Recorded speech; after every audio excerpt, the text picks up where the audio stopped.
to enable keyboard swipe to cursor control on Samsung Galaxy S26 Ultra. Let's start the video. First of all, go to App Library. Here, click on Settings app.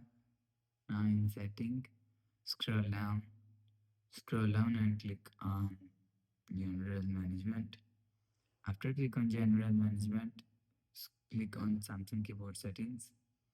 After click on Samsung Keyboard Settings, scroll down. Scroll down and click on Swipe Touch and Feedback.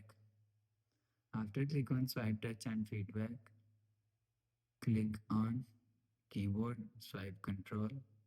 After click on Keyboard Swipe Control, you will see Cursor Control is here. If you want to enable Swipe Keyboard Cursor Control, click on Cursor Control.